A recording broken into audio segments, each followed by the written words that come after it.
జనసేన మధ్య ఆధిపత్య పోరు హాట్ టాపిక్ గా మారింది. నేతల మధ్య వివాదం చినికి గాలి వానలా మారిందని గుసగుసలు వినిపిస్తున్నాయి. అయితే ఈ క్రమంలోనే కొల్లేరు గ్రామంలో ఇరు పార్టీ శ్రేణులు రోడ్లపై కుమ్ముకులాటకు దిగే పరిస్థితి ఏర్పడిందని టాక్ నడుస్తోంది.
ఏలూరు రూరల్ మండలం పైడి చింతపాడులో పెన్షన్ పంపిణీ కార్యక్రమంలో టీడీపీ జనసేన శ్రేణుల మధ్య వివాదం తలెత్తింది. ఇరు పార్టీల నేతలు రోడ్లపై బహిరంగంగా కొట్టుకున్నారు. కూటమి అధికారంలోకి వచ్చిన తర్వాత రెండు పార్టీలు కూడా గేట్లు తెరవడంతో మొదలైన వలసల పర్వం ఈ ఘర్షణలకు ఆద్యం పోసిందా అనే అనుమానాలు చక్కర్లు కొడుతున్నాయి. అయితే వైసీపీ నుండి జిల్లా పరిషత్ చైర్పర్సన్ గంట పద్మశ్రీ, ఆమె భర్త గంట ప్రసాదులు తొలుత జనసేనలో చేరుతున్నామంటూ ప్రకటించారు. ఆ తర్వాత అకస్మాత్తుగా టీడీపీలో చేరడం జనసేనలో కోల్డ్ వార్ కు తెరలేపిందంటున్నారు. ఇదే ఈ రెండు పార్టీల మధ్య వైరానికి కారణమైందని గుసగుసలు కూడా వినిపిస్తున్నాయి. ఇప్పుడు గ్రామ మండల స్థాయిలో కొంతమంది వైసీపీ నేతలు జనసేనలో చేరడంతో అంతరుద్యం కాస్త బహిరంగ యుద్ధంగా మారనుంటుంది.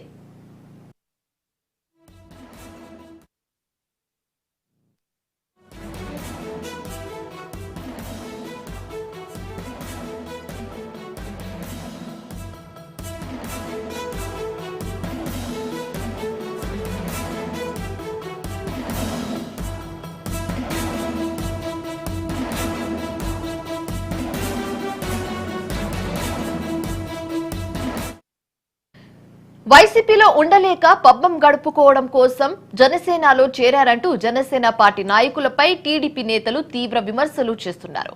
ఈ అంశం మిత్రపక్షాల అభిమానాల్లో కలకలం రేకిస్తున్నాయి.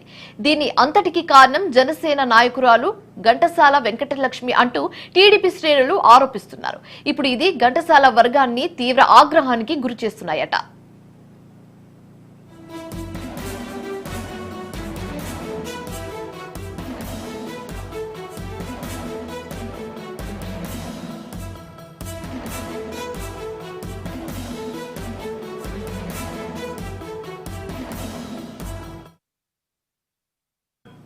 మొదటి నుంచి కొల్లేరు గ్రామాల్లో వేలాది ఎకరాల చెరువుల్లో నిబంధనలకు విరుద్ధంగా అక్కడి గ్రామస్తులు సాగు చేస్తున్నారు.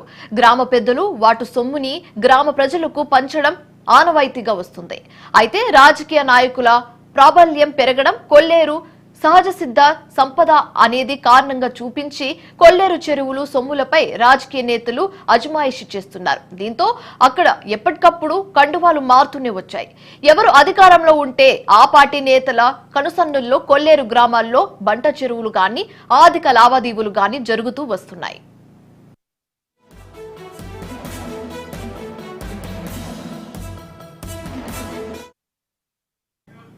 కొల్లేరులో రాజకీయ జోక్యం విపరీతంగా పెరగడంతో అమాయక ప్రజలను ఈ రాజకీయ చట్టం చుట్టుకుంది.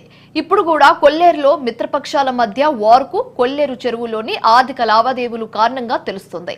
పైడి చింతపాడులో ముంగర వెంకటేశ్వర్లు, ముంగర తిమోతి, ఇతర వైసీపీ నాయకులంతా కోట్లాడి రూపాయలు కాజేసి ఆ డబ్బు చెల్లించలేక ఉండేందుకే జనసేన పార్టీలో చేరడానికి పైడి చింతపాడు టీడీపీ నేత సైదు సత్యనారాయణ వర్గం ఆరోపించింది. దీంతో జనసేన శ్రేణులు ఆగ్రహానికి గురైనట్లుగా తెలుస్తోంది.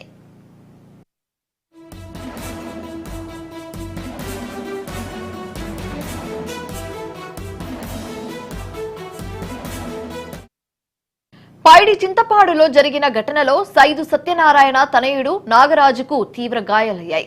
ఏలూరు ఆసుపత్రిలో ఆయన చికిత్స పొందుతున్నారు.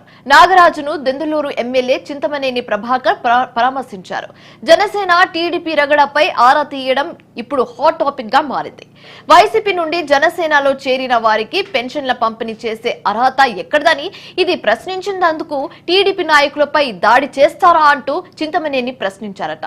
ఎన్నికల్లో కష్టపడ్డ వారికే పెన్షన్ల పంపిణీ అర్హత ఉందని, ఇలాంటి వారిని అడ్డుపెట్టుకొని మధ్య చిచ్చు పెట్టాలని చూస్తే సహించేది లేదని ఎమ్మెల్యే హెచ్చరించడం ఇప్పుడు మిత్రపక్షాలను ఆలోచింపచేస్తుందట. అయితే ఈ ఘటనను సీరియస్ గా తీసుకుంటామని పార్టీ అధినేతలకు తెలియజేస్తామని చెప్పారు. డిప్యూటీ సీఎం పవన్ కళ్యాణ్ ను కలిసి చింతమనేని ప్రభాకర్ ఈ విషయాలపై చర్చించినట్లు తెలుస్తోంది.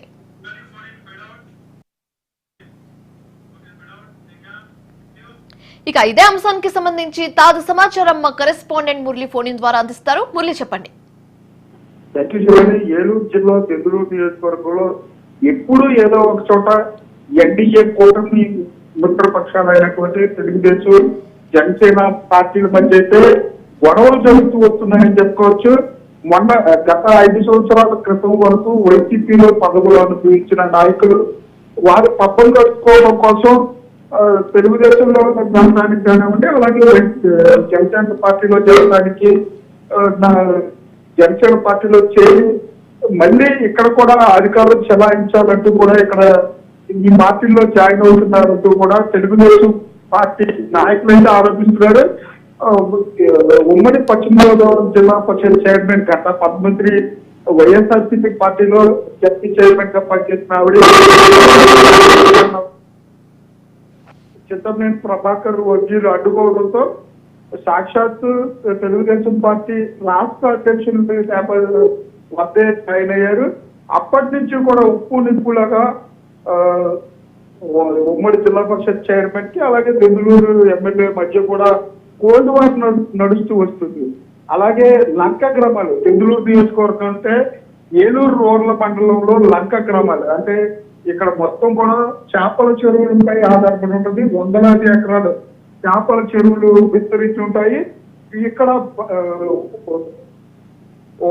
వర్షం వారు ఎప్పుడు కూడా తప్పను చలాయిస్తూ వచ్చే వాళ్ళు ఉంటారు.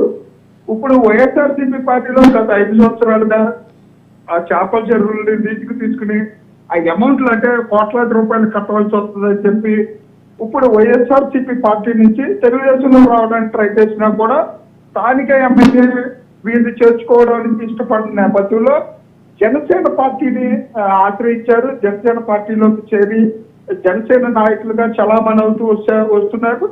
మొన్న పెన్షన్ల పంపిణీ అంటే 1వ తారీఖు పెన్షన్ల పంపిణీ కార్యక్రమాన్ని ముందుగానే చేపట్టిన కూటమి నాయకులైతే లంక గ్రామాల్లో అయితే పెద్ద ఘర్షణ జరిగిందని చెప్పుకోవచ్చు. ఈ ఘర్షణలో అటు వైఎస్ఆర్సీపీ నుంచి వచ్చిన జనసేన నాయకుల మధ్య అలాగే తెలుగుదేశం నాయకుల మధ్య కూడా ఘర్షణ జరిగింది, కొట్లాట కూడా జరిగింది. నేపథ్యంలో ఇరు వర్గాలు కూడా ప్రభుత్వ ఆసుపత్రిలో కేసులు పెట్టుకోవడానికి వచ్చిన నేపథ్యంలో దెందులూరు ఎమ్మెల్యే అక్కడికి వచ్చి అంటే ఇప్పటి వరకు కూడా సంఘ విద్రోహ చర్యలుగా ఉన్న వైఎస్ఆర్సీపీ నాయకులు జనసేన పార్టీలో చేరవచ్చు, తప్పులేదు. కానీ వారు తప్పం గడుపుకోవడానికి వచ్చిన నాయకులు అలా ఉండాలి. కానీ పెన్షన్ పంపిణీ కార్యక్రమాలు అలాగే పార్టీపై ఆధిపత్యం ప్రదర్శిస్తానంటే మేము ఊరుకోము, మా పార్టీ అధినేత దృష్టికి కూడా తీసుకెళ్తాము, అలాగే జనసేన పార్టీకి సంబంధించిన అధినేత కూడా తీసుకెళ్తామని చెప్పి బాహాటంగానే చెప్పిన పరిస్థితి అయితే ఉంది. దీనిపైన నిన్న ఏలూరు జిల్లాలో డిప్యూటీ సీఎం పవన్ కళ్యాణ్ పర్యటనలో చింతమనేని ప్రభాకర్ దెందులూరు ఎమ్మెల్యే కలిసి ఈ నియోజకవర్గంలో జరుగుతున్న విషయాలను కూడా వివరించినట్లుగా కూడా సమాచారం ఉంది. అలాగే పూర్తిగా అటు జనసేన పార్టీలో చేరిన వైఎస్ఆర్సీపీ పార్టీ నాయకులు ఎవరైతే ఉన్నారో వారికి రాజకీయంగా మనుగడ లేకుండా చేస్తాము, వారు పబ్బం గడుపుకోవడానికి వచ్చిన నాయకులు పబ్బం గడుపుకోవాలి తప్ప ఆధిపత్య ధోరణి తెలుగుదేశం పార్టీ నాయకులపై కానీ ఏ విధమైన తప్పున చేసినా కూడా చూస్తూ ఊరుకోమని చెప్పి దెందులూరు ఎమ్మెల్యే అయితే ఘాటు వార్నింగ్ ఇచ్చిన పరిస్థితులు అయితే దెందులూరు నియోజకవర్గంలో చోటు చేసుకున్నాయని చెప్పొచ్చు. శివాని అప్డేట్స్ మురళి.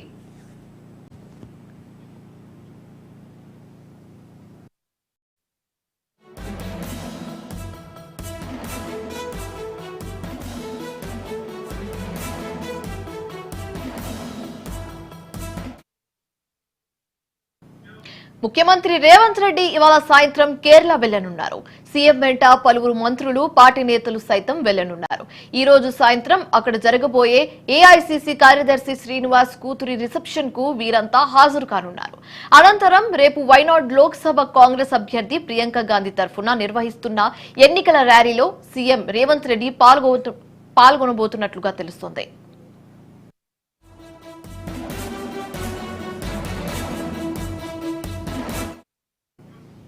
కాగా రాహుల్ గాంధీ రాజీనామాతో వైనాట్ స్థానానికి బైపోల్ జరుగుతుంది. ఈ నెల 13న జరగబోయే ఎలక్షన్ కోసం నామినేషన్ల ఉపసంహరణ గడువు సైతం ముగిసింది. బై ఎలక్షన్ లో మొత్తం 16 మంది అభ్యర్థులు బరిలో ఉన్నారు.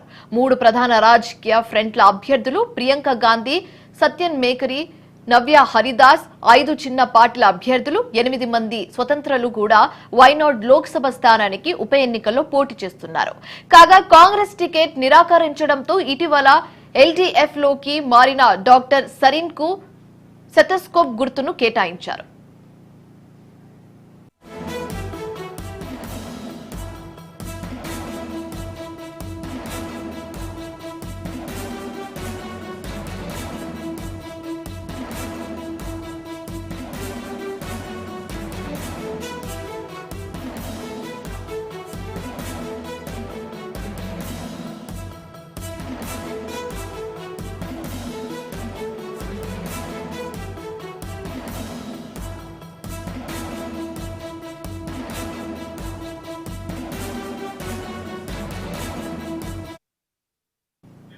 నాగార్జున సాగర్ నుండి శ్రీశైలం బయలుదేరే లాంచ్ ని నందికొండ మున్సిపాలిటీ చైర్పర్సన్ అన్నపూర్ణ జెండా ఊపి ప్రారంభించారు.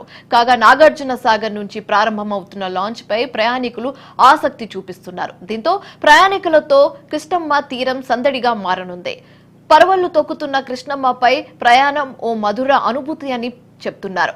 నాగార్జున సాగర్ నుంచి శ్రీశైలం వరకు ఎన్నో రకాల అనుభూతులను పర్యాటకులకు పంచనుంది. కాగా ఇలాంటి ఎన్నో రకాల మధుర అనుభూతులను ఆస్వాదించేందుకు పర్యాటక శాఖ నుంచి అవకాశం కల్పిస్తుంది.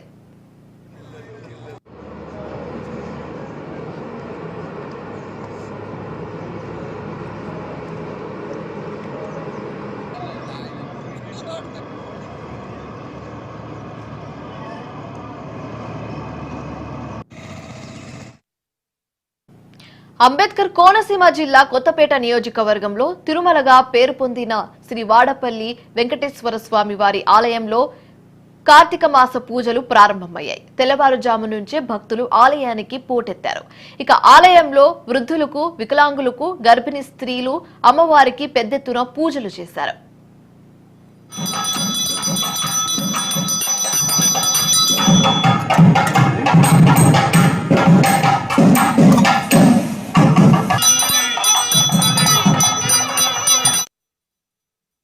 డాక్టర్ అంబేద్కర్ కోనసీమ జిల్లా ఆత్రేయపురం మండలం వాడపల్లి గ్రామంలో వేయించేస్తున్న స్వయంభూ చంద్రస్వరూపుడు శ్రీ వెంకటేశ్వర స్వామి వారి దేవస్థానంలో కార్తీక మాసం ప్రారంభ రోజున జనాలు శనివారం రావడం వల్ల ఇతోధికంగా పోటెత్తడం జరిగింది. వాళ్ళందరికీ కూడా ఉదయం నుంచి 4 గంటల నుంచి కూడా మంచినీరు ఏర్పాటు చేయడం జరిగింది. అలాగే వికలాంగులకి ప్రత్యేక దర్శనం, వయోవృద్ధులకి ప్రత్యేక దర్శనం, గర్భిణీ స్త్రీలకు ప్రత్యేక దర్శనం ఏర్పాటు చేయడం జరిగింది. అలాగే ఒక సంవత్సరం లోపు చంటి పిల్లలు ఉన్న వాళ్ళకి కూడా ప్రత్యేక దర్శనం ద్వారా ప్రవేశం కల్పించడం జరిగింది.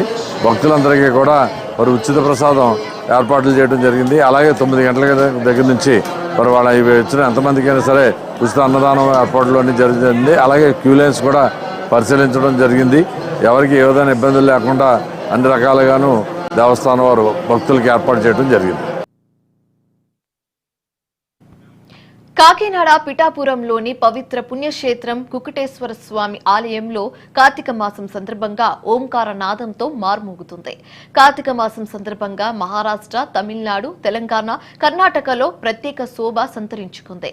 రాజరాజేశ్వరి అమ్మవారికి అష్టదశ శక్తిపీఠాల్లో ఒకటైన పూర్హితిక అమ్మవార్లకు కుంకుమార్చనలు చేశారు. ఇక్కడ కుకుటేశ్వర స్వామి స్వయంభుగా వెలిశారు.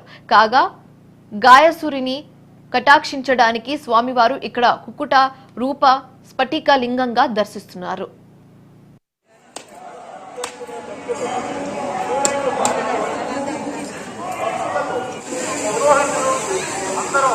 ఆలయాన్ని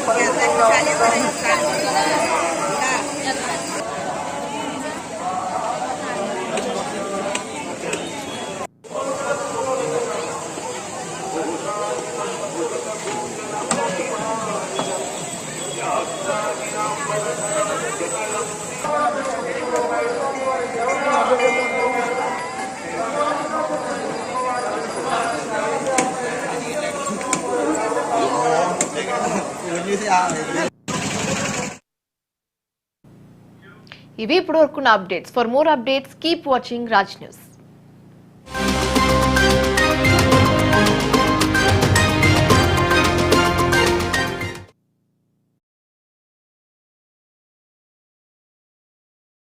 కుట్ర చేస్తున్నది కూటమి ప్రభుత్వం, పోలవరానికి అన్యాయం చేస్తున్నది కూటమి ప్రభుత్వం.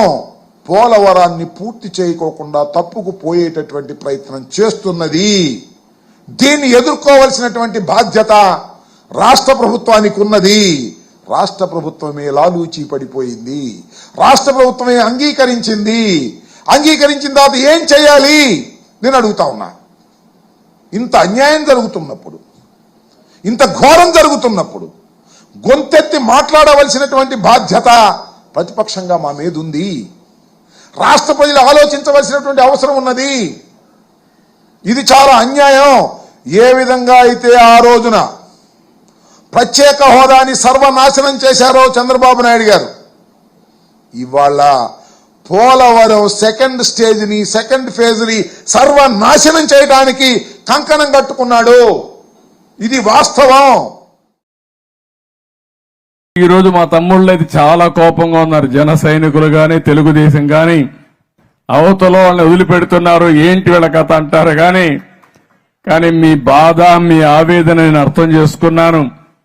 కానీ ఒకటే గుర్తుపెట్టుకోండి, తప్పు చేసిన వాళ్ళని వదిలిపెట్టను. అదే సమయంలో రాజకీయ కక్ష సాధింపులకు నేను ఎప్పుడు పోనని చెప్పి కూడా నేను మీకు తెలియజేస్తున్న బాధ్యత కలిగిన వ్యక్తిని నేను. ఒక్కొక్కసారి తప్పు చేసిన వదిలిపెడితే మాత్రం అది అసమర్థ అవుతుంది. అది కూడా చేయడం మంచిది కాదు. నా పేరు భాస్కర్ కుమార్. నా జీతం 6,000 రూపాయలు. బార్డర్ లైన్ దరిద్రంలో బ్రతుకుతున్నాను. నేనే కావాలని నన్ను చేసుకుంది సుమతి, నా బలం, నా భార్య. నెక్స్ట్ మంత్ ప్రమోషన్ వస్తుంది. అబ్బా, మన కష్టాలన్నీ తీరిపోతాయి. వెయిట్, అసలు కథ ఇప్పుడే మొదలైంది. పైసా డబ్బుంటేనే మర్యాద, ప్రేమ.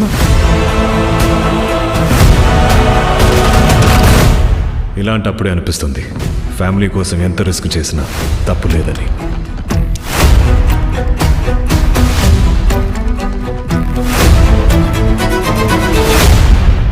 Congratulations mister Bhaskar. భాస్కర్, ఏంటి ఇన్ని డబ్బులు? ఆఫీస్లో బోనస్ ఇచ్చారు బాబు. లాటరీ విన్ అయ్యావా? ఇంపోర్ట్ ఎక్స్పోర్ట్ బిజినెస్ చేస్తున్నా. చెడు తిరుగులు తిరుగుతున్నావా? మాఫియానా? కాలిగోటి దగ్గర నుంచి తల వరకు ఏం కావాలంటే అది కొనుక్కో. అంత సంపాదించాను. జూదంలో నువ్వు ఎంత గొప్పగా ఆడావన్నది ముఖ్యం కాదు, ఎప్పుడు ఆపావన్నదే ముఖ్యం. మాటల్లో ఇంత అహంకారం. అహంకారం కాదు, ధైర్యం. చేతుల్లో బలుపు. బలుపు కాదు, బలం. ఇంత చెడ్డవాడిలా మారిపోతావు అనుకోలేదు. Sumathi, I'm not bad, I'm just rich. Cigarette, alcohol, drugs ఇచ్చే కిక్ కన్నా డబ్బు ఇచ్చే కిక్కే ఎక్కువ.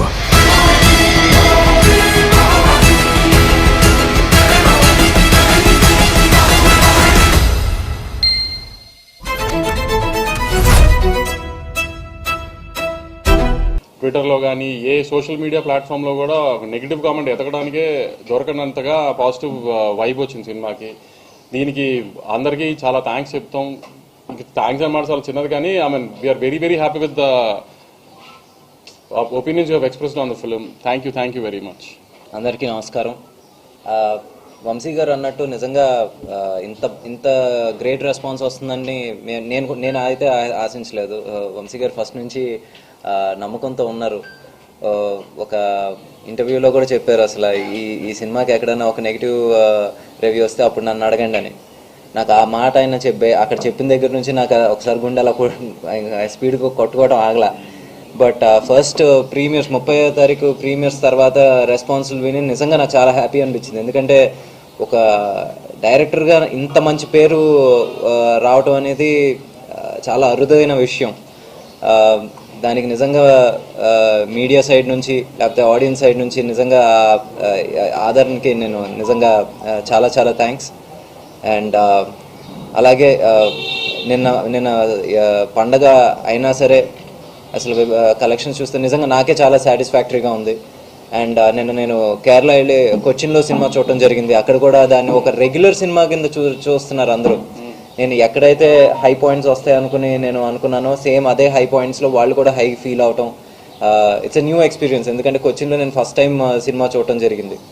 అండ్ అది ఎక్కడా వచ్చేసి ఒక మలయాళీ డబ్డ్ ఫిల్మ్ కింద అయితే వాళ్ళు చూడలేదు, ఒక సొంత సినిమా కిందే చూశారు. అలాగే తమిళనాడు నుంచి కూడా అలాంటి రెస్పాన్సే వస్తుంది, ఓవర్సీస్ నుంచి అదే రెస్పాన్స్ వస్తుంది. ఇక్కడ హైదరాబాద్ ఇంకా మొత్తం ఏపీ తెలంగాణలో కూడా ఇంచుమించు అలాంటి రెస్పాన్సే వస్తుంది. Very very satisfying response. ఎందుకంటే ఇంత కష్టపడి ఆల్మోస్ట్ ఇన్ని రోజులు almost 100 days of shoot and 1 year effort ఇది మాది. And lot of money was put in to this film. And ప్రతిదీ ఈరోజు అందరూ చూసి ఎవ్రీ రూపీ వెల్ స్పెంట్, ప్రతి రూపాయి స్క్రీన్ మీద కనబడుతుంది. ప్రొడక్షన్ డిజైన్ బాగుంది, కెమెరా వర్క్ బాగుంది, మ్యూజిక్ అద్భుతంగా ఉంది, డైరెక్షన్ బాగుంది, హీరో గారు అద్దరగొట్టేశారు, హీరోయిన్ గారు చాలా బాగా చేశారు అని అంటుంటే ఇన్ఫ్యాక్ట్ ఎవ్రీ క్యారెక్టర్ ఏంటి కసిరెడ్డికి కూడా చాలా ఫోన్ కాల్స్ వచ్చుంటాయి. సో యూనో చాలా రేర్గా ఇది ప్లాన్ చేసి రాసుకోవాలా, ప్లాన్ చేస్తే ఇలా జరగదు. సో నిజంగా ఐఎమ్ గ్రేట్ఫుల్ అండ్ నిజంగా I really want to thank God for that.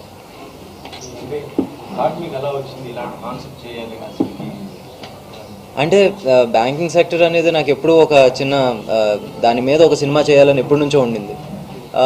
Sir cinema చేసిన తర్వాత అంటే సారే లవ్ స్టోరీస్ చేసే నేను కొంచెం బ్రేక్ చేసి ఒక డిఫరెంట్ జానర్ చేద్దాం అనుకుని చేసినప్పుడు ఒక మెసేజ్ ఓరియంటెడ్ సినిమా చేయాలనుకున్నప్పుడు సార్ కథ రాసుకోవడం జరిగింది. మళ్ళీ ఇంకొక మెసేజ్ ఓరియంటెడ్ సినిమా చేస్తే మళ్ళీ నన్ను ఏంటి మొనాటనస్గా అదే చేస్తున్నాడు అని అంటారని చెప్పేసి కొంచెం డిఫరెంట్ సబ్జెక్ట్ చేద్దాం అనుకున్నప్పుడు సరే ఒక మెసేజ్ ఇచ్చాం. ఈసారి రాడికల్గా కొంచెం ఆపోజిట్గా అయినా చిన్న కమర్షియల్గా అయినా గ్రే షేడ్ ఉన్న ఒక క్యారెక్టరైజేషన్తో సినిమా చేద్దాం అని అనిపించింది. అండ్ ఆ క్రమంలో ఈ థాట్ ఈ ఐడియా రావడం జరిగింది.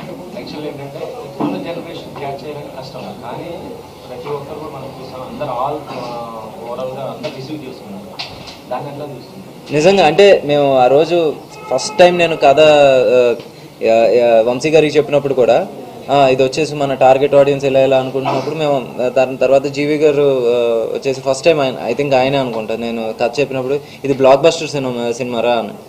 బట్ మాకు నిజంగా ఒక చిన్న భయం ఉంటుంది, ఇది ఏంటి ఎంతమంది రిసీవ్ చేసుకుంటారు, ఎలా రిసీవ్ చేసుకుంటారు అని ఒక చిన్న గుబేలు ఉంటుంది మాకు కూడా ఉండింది.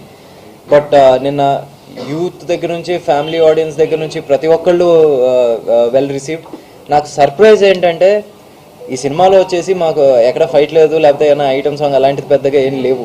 బట్ ఆడియన్స్ వచ్చేసి మామూలుగా కొంచెం ఏమంటారు బి సెంటర్స్లో కొంతమంది సి సెంటర్స్ కొంతమంది వచ్చేసి అంత హై ఫీల్ అవుతున్నాం అని చెప్పేసి ఫోన్ చేయడం జరిగింది. కొన్ని సెకండ్ హాఫ్లో కొన్ని ఒక షాపింగ్ సీక్వెన్స్ కావచ్చు, లేకపోతే ఫస్ట్ హాఫ్లో హీరో నేను చాలా సందర్భంలో చాలా ఇంటర్వ్యూలో చెప్పడం జరిగింది, హీరో గెలిచిన ప్రతిసారి మనం ఆడియన్స్ గెలిచినట్టు ఫీల్ అవుతారు, అలాగే ఫీల్ అవుతున్నారు. Thank you.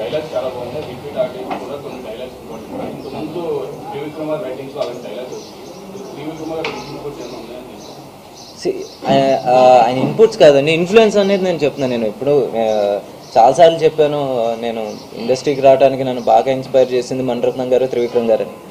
ఆయన రైటింగ్ చూసే నేను ఎప్పుడు నేను ఇన్స్పైర్ అవడం జరిగింది. సో ఎస్, ఆయన ఇన్ఫ్లుయెన్స్ అయితే మాత్రం 100% ఉంటుంది.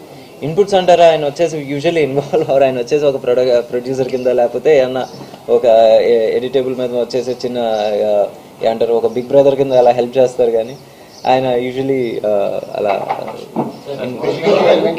క్యారెక్టర్ కి నిజాయితీగా ఉండటం అనేది ఒకటి ఉంటుంది sir.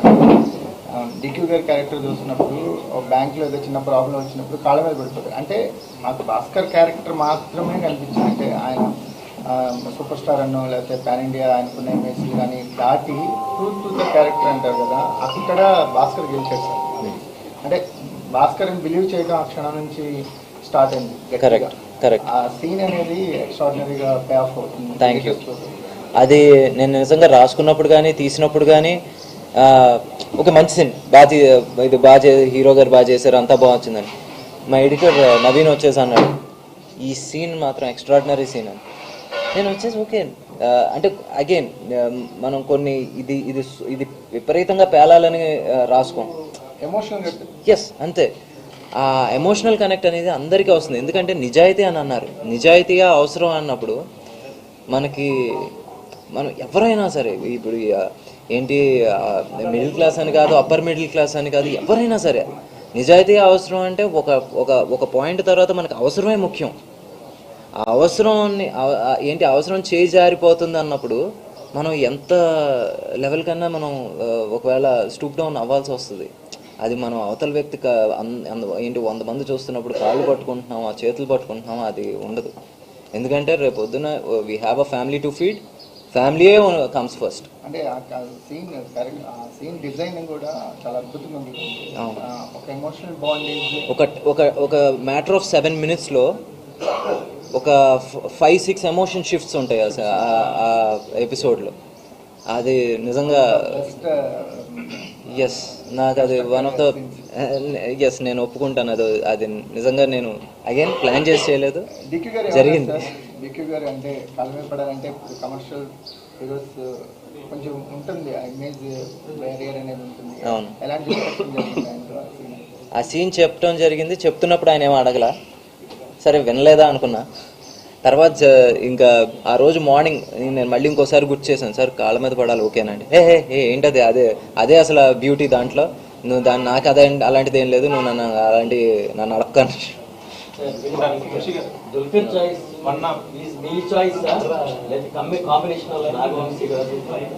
It's a combine choice అండి. కథ చెప్పినప్పుడు అప్పటికి సీతారామం వచ్చి ఆల్మోస్ట్ 8 months అయ్యింది. ఏంటి సార్ సినిమా రిలీజ్ అయిన తర్వాత జరిగిన కాన్వర్జేషన్. సో బేసిక్గా ఎవరెవరు అనుకుంటున్నప్పుడు మేము అందరం ఏంటి it's a combined effort, so combined decision. Scam 92 topic లోకి వస్తే కనుక హర్షద్ మెహతా అనేది చాలా పెద్ద నేమ్. మీరు చాలా తెలివిగా హర్ష మెహరా, అందులో ఒక ఐటమ్, అందులో ఒక లెటర్, ఇందులో ఒక లెటర్ తీసేసి ఒక బ్యూటిఫుల్ మ్యారేజ్ చేశారు. చాలా మందికి ఆ కాంటెంట్ తెలిసిన వాళ్ళైతే మాత్రం విపరీతంగా కనపడారు. అంటే ఒక బిగ్ ఫిష్ చేతిలో పడి కలిగిపోయే బ్యాంకర్స్ లో నుంచి ఒక్కడు తప్పించుకుని బయటకు వెళ్ళిపోయాడు. అది గేమ్ లో అది ఎలాగ మీకు ఎట్లా కట్టిందండి? Okay, to start off, to begin with, it's a fictional character అది. ఇది ఫిక్షన్ మొత్తం. నేను ఫస్ట్ మీకు సినిమా బిగినింగ్ లో ఏదైతే అది ఉంటుందో అదే నేను మెయింటైన్ చేస్తున్నాను. It's a fiction.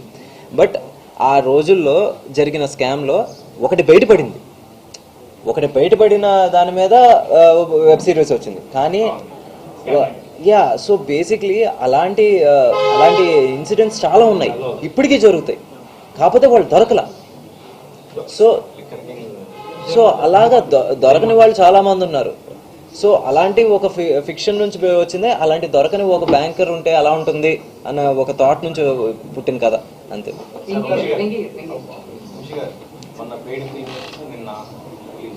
కలెక్షన్స్ బాగున్నాయండి. ఇంటర్నెట్ హంగామా కంటే కలెక్షన్స్ కూడా అదేమి అసలు. ఇప్పుడు మనము ఒక బాలకృష్ణ గారి లాగానో పెద్ద మాస్ సినిమా ఏం తీయలేదు కదా, హఠామని వచ్చి మార్నింగ్ షోలు పడిపోవడానికి. సీతారామం కూడా ఇలానే పిక్ అయింది. సీతారామం కంటే ఇంకా బెటర్ గా పిక్ అయింది. ఇది స్లోగా మనకి 2-3 వారాలు ఈ సినిమా చూస్తూనే ఉంటారండి జనం. ఇదేం ఒకటేసారి మీద పడిపోయి చూసే సినిమా కాదు కదా. కొత్త జానర్ లో multiplex kind of genre cinema తీసాం మనం తెలుగులోనే. కొత్త జానర్ లో అందరూ అప్రిషియేట్ చేశారు. అది ఫస్ట్ సక్సెస్ మాకు. దాంతోపాటు రెవెన్యూ ఆటోమేటిక్ వస్తుంది. నిన్న కూడా ఊరినే ఇంటర్నెట్ హంగామా అనేది తప్పితే ఆమె 3 సినిమాలు ఉన్నాయి కాబట్టి ఇది అది అని అన్ని ఏరియాల్లో ఇదే ఎక్కువ చేసింది.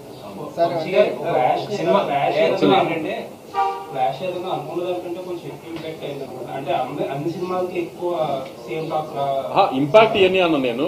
ఒక వెరీ హ్యాపీ థింగ్ ఏం జరిగిందంటే నిన్న 3 డివైడెడ్ గా ఈక్వల్ గానే చూశారు.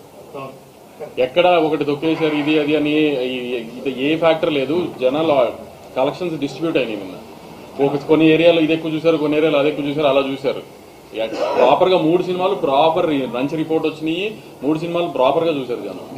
మీకు గుర్తుందా, మీకు సీతారామం అప్పుడు కూడా బింబిసార వచ్చింది, సీతారామం వచ్చింది. వారం తర్వాత మన కార్తికేయ 2 వచ్చింది.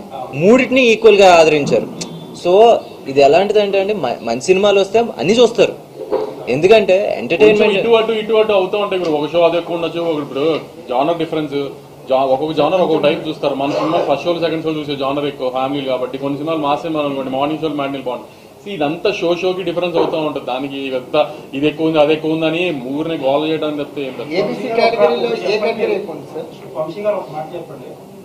ఇండస్ట్రీలో అంతా డిస్కషన్ ఏంటంటే అమరం సినిమా వచ్చింది కదా, అందులో ఎవరికి ఎవరు అనుకోరా, అసలు మీ అసెస్మెంట్ ఏంటి?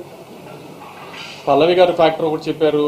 లేకపోతే మిలిటరీ సినిమాకి ఎప్పుడు మనకి ఆదరణ ఉంటుంది అని తెలుసు. మేజర్ తర్వాత సినిమా ఇది. సో కొంచెం యూత్ ఫుల్ ఎక్కువ ఉంటుందేమో తెలియదు. ఒక సినిమాకి ఆడియన్స్ ఎందుకు అట్రాక్ట్ అవుతున్నాడని ఎవరో ఏం చెప్పలేరండి. అది ఫస్ట్ నుంచి మీకు ఎన్నో ప్రెస్ మీట్ లో చెప్పాను నేను. ఒక ఆడియన్స్ ఒక సినిమా చూడాలని ఫిక్స్ అవుతానంటే ఎందుకు ఫిక్స్ అవుతున్నాడో దానికి ఎవరు రీజన్ పట్టుకోలేదు. ఇప్పుడు అది పట్టుకుంటే అసలు ఈ పాటి అలాంటి సినిమాలు అందరూ ఇస్తారు. ఒకటైతే మాట ఉందండి, ఒక రూపాయిని ఎవ్రీ వీక్ ఒక సినిమా కనుక వస్తే కనుక ఈ 3 సినిమాలు 3 కూడా బిగ్గెస్ట్ బ్లాక్ బస్టర్. కానీ ఒకే రూపాయిని 3 షేర్ చేసుకుంటా ఉంటే ఒక వారానికి ఒక సినిమానే చూసే ఫ్యామిలీ ఉంటుంది. వాళ్ళు ఏ సినిమా చూస్తారు అంటే డివైడ్ అయిపోద్ది కదా మనీ అంటున్నారు. అవును, వాళ్ళు ఈ వీక్ ఒక సినిమా చూస్తే నెక్స్ట్ వీక్ ఇంకో సినిమా చూస్తారు. అన్ని రన్ వస్తాయి కదా. ఏమి ఇప్పుడు ఇక్కడతో ఆగిపోవట్లేదు కదా. ఒక్క రోజు అయింది బస్సు. నిన్న ఒక్క రోజుకే సినిమా రిజల్ట్ డిసైడ్ చేసి అంత తెలివైన వాళ్ళు ఎవరెవరు తిరుగుతున్నారు మార్కెట్ లో చెప్పండి. ఒక్క రోజు అయింది సినిమా రిలీజ్ అయ్యి.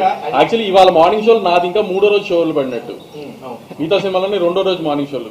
ఏమైపోతుంది చెప్పండి. సీతారామం కంటే చాలా పెద్ద టేక్ ఆఫ్ తీసుకుంది దుల్కర్ గారి కెరీర్ సినిమాల్లో. నేను అది ఆరగెంట్ గా చెప్పట్లేదు.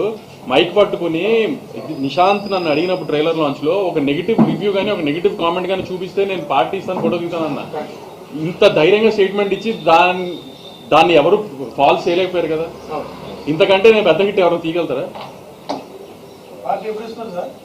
నీకు అర్థం కాదని చెప్పింది. పార్టీ ఇంకో రకంగా ఇవ్వాలి. ఇప్పుడు నేను పట్టుకోలేకపోయినందుకు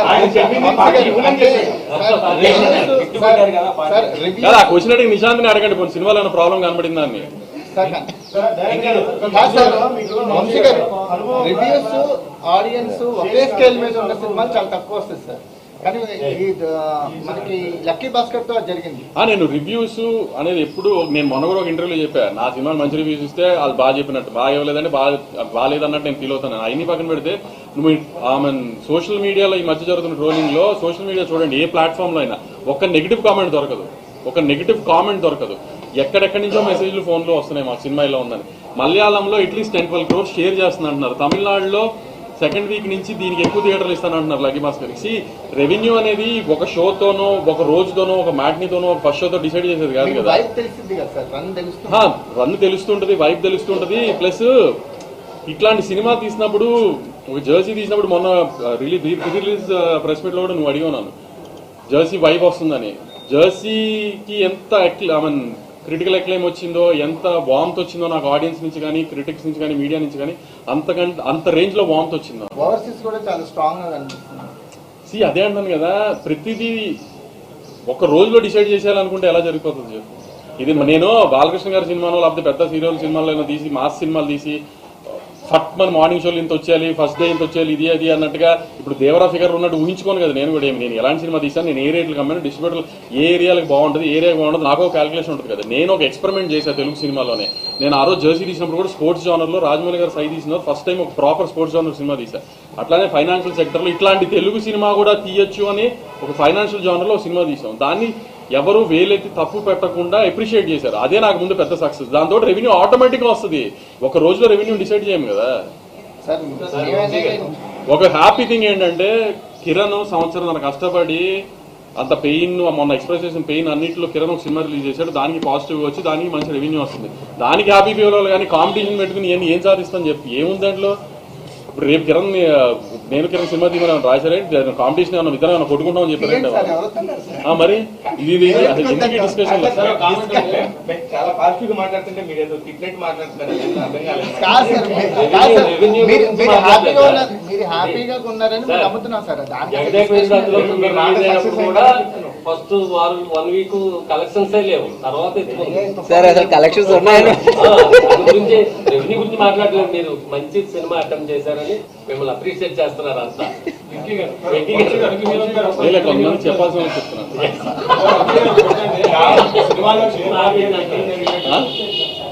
సినిమాలో షేర్ మార్కెట్ రిగ్గింగ్ జరిగినట్టు థియేటర్ రిగ్గింగ్ జరిగిందని ఒక పెళ్లి హీరో అన్యాయం జరిగింది అంటున్నారు. ఈసారి ఎక్కడ జరిగింది బస్సు? ఈసారి ఏం జరగలేదు కదా. థియేటర్ కొంచెం తక్కువ చేయండి. ఎక్కడ బస్సు? ఈసారి అందరికీ న్యాయమే జరిగిందనే కదా. అందరు ఎవరు బాధపడట్లేదు. ఎందుకంటే మీరు ఎక్కువ వేసుకున్నారు. ఎక్కడ అందరికీ న్యాయం జరిగిందని కదా. అందరికి సరే ఎక్కడ ప్రాబ్లమ్ కంప్లైంట్ లేదు కదా ఈసారి. జనంలో ఉన్న మాట ఏంటంటే దిల్ రాజు గారు అమరేంద్ర చేశారు, మీరేమి చేశారు, థియేటర్ పనిచేసుకుంటారు, కార్ని తొక్కేస్తారు అనేది ఒక టాక్ వినపడుతుంది బయట. ఈసారి అలా ఏం జరగలేదు కదా. ఈసారి అలాంటి జరగలేదని అనుకున్నాను నేను. సార్ ఇంకోటి మీరు అయితే పార్ట్ 2 తీసుకుంటారు. ఇది కూడా ఒక బ్లాక్ బస్టర్. అంటే ఇప్పుడున్న మీరు తీసింది ఆ టైంలో, కానీ ఇప్పుడున్న పీరియడ్ మళ్ళీ దీన్ని పార్ట్ 2 చేస్తారు. అంటే ఒక కాన్ సినిమాని పుల్ ఆఫ్ చేయడం అంత ఈజీ కాదు, కానీ కన్విన్సింగ్ గా అందరూ కన్విన్స్ అయ్యేటట్టుగా పుల్ ఆఫ్ చేశాము. ఎవరు కంప్లైంట్స్ చెప్పకుండా, ఆమెను లేకపోతే వెరీ సీమింగ్లీ అండర్స్టూడ్ ఉందని చెప్పకుండా బాగా పుల్ ఆఫ్ చేశాము. సో మళ్ళీ ఇంకొక సీక్వెల్ కాన్ సినిమా తీసి దాన్ని అంత బాగా పుల్ ఆఫ్ చేయగలిగినంత స్క్రిప్ట్ సెట్ అయితే నిజంగానే వెంకీకి అప్పుడు ప్లాన్ చేయాల్సి. యాక్చువల్లీ మీరు ఆ birthday scene, jewellery scene, check post scene and climax hotel scene, ఈ సీన్స్ కి ఇక్కడ చాలా మంచి అప్లోడ్ వస్తుంది, క్లాప్స్ కొడుతున్నారు, విజిల్ చేస్తున్నారు. అదే రేంజ్ లో మలయాళంలో అలాగే ఉంది కరెక్ట్ గా. నేను ఇక్కడ తెలుగులో చూస్తున్నప్పుడు నాకు ఎక్కడెక్కడ అందరూ అరిశారు, ఎక్కడెక్కడ అందరూ విజిల్స్ చేశారు, అక్కడ కూడా అలాగే. నేను ఇందాక ఫస్ట్ చెప్పింది అదే. నేను కొచ్చిన్లో ఫస్ట్ టైం నేను ఒక ఏమంటారు సింగిల్ స్క్రీన్ థియేటర్లో సినిమా చూసాను. సింగిల్ స్క్రీన్ సినిమాలో థియేటర్ చూసినప్పుడు నేను లోపలికి వెళ్ళి కొంచెం ఒక 10 నిమిషాలు లేట్ అయింది. సరిగ్గా సాంగ్ అవుతుంది. సాంగ్ దగ్గర నుంచి వాళ్ళు మరి ఇక్కడ తెలుగులో ఎక్కడెక్కడ అందరూ అరిశారో అక్కడ కూడా అంతే అరిశారు. సో దాన్ని ఒక నార్మల్ ఒక మలయాళం సినిమా కింద యాక్సెప్ట్ చేసేసారు వాళ్ళు. అలాగే ఏంటి తమిళ ఆడియన్స్ కూడా ఇది ఒక తమిళ సినిమా అని యాక్సెప్ట్ చేసేసారు. ఇక్కడ తెలుగులో కూడా హ్యాపీగా అందరూ యాక్సెప్ట్ చేశారు. ఫస్ట్ డే కాబట్టి ఆ రూపాయి డివైడ్ అయింది. సెకండ్ డే నుంచి ఆ రూపాయి డివైడ్ అవ్వదు అందరూ. ఎందుకంటే ఈ రోజు వచ్చేసి చూసిన వాళ్ళు ఈ రోజు మా సినిమా చూసిన వాళ్ళు నెక్స్ట్ ఇంకో సినిమా చేస్తారు, ఆ సినిమా చూసిన వాళ్ళు ఇచ్చేస్తారు. నేను క్లియర్ ఎగ్జాంపుల్ అందుకే ఇచ్చాను. ఆ రోజు ఆగస్టు 15వ తారీఖున సీతారామం ఇంకా బింబిసార రిలీజ్ అయ్యి ఎలాగా ఆడినాయో, నెక్స్ట్ వీక్ వచ్చేసి రిలీజ్ అయిన కార్తికేయ ఎలా ఆడిందో అన్నీ మీరు ఒకసారి లెక్కలు చూసుకోండి. అన్నీ ఇంచుమించు ఏంటి blockbuster to super hit blockbuster టాకులతోనే ముందుకెళ్ళింది. ఇవి అంతే.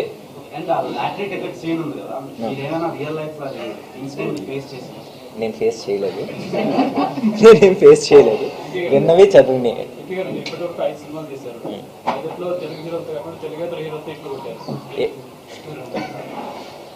అది లిటరల్గా కోఇన్సిడెన్స్ అండి. మామూలుగా కథ రాసుకున్నప్పుడు అందరికీ చెప్తాం. ఏంటి రంగ్దే సినిమా తర్వాత ఏంటి ధనుష్ గారే నన్ను ఏంటి కథ విని ఓకే చేసింది ధనుష్ గారు మాత్రం. సో ధనుష్ గారితో చేయడం జరిగింది. దాని తర్వాత సీతారామం సినిమా తర్వాత దుల్కర్ గారు ఒక హౌస్ హోల్డ్ తెలుగు స్టేట్స్ అయిపోయారు. ఆయన వచ్చేసి ఒక పరాయి రాష్ట్ర హీరో కింద ఎవరు అనుకోవట్లా. సో అందుకని ఆ క్రమంలో నేను వచ్చేసి ఇలా వెళ్ళింది. సో తీయట్లేదు కాదు.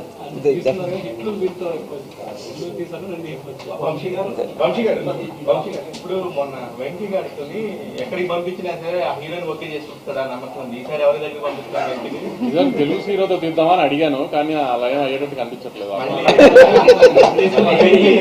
వెంకీ నువ్వు మాత్రం మారవన్నమాట. నాకు తెలియదు విషయం, తెలీదండి. అనుకుని చేయండి. విజయ్ దేవరకొండ గారి సినిమా చాలా పెద్ద రేంజ్ సినిమా అని చెప్తున్నారు. ఎక్కడికైనా మీరు ఇప్పుడు దాకా షూటింగ్ అయిపోతుంది, అప్పుడు దాకా అప్డేట్ చేయలేదు, టైటిల్ కూడా. షూటింగ్ ఏం కావాలా? ఇంకా షూటింగ్ 35% ఉంది. కానీ అదే సంక్రాంతి బాలకృష్ణ గారి సినిమా రిలీజ్ అయిపోయిన తర్వాత నుంచి దాని అప్డేట్స్ మొదలు పెడదాం, తర్వాత ఇద్దామని.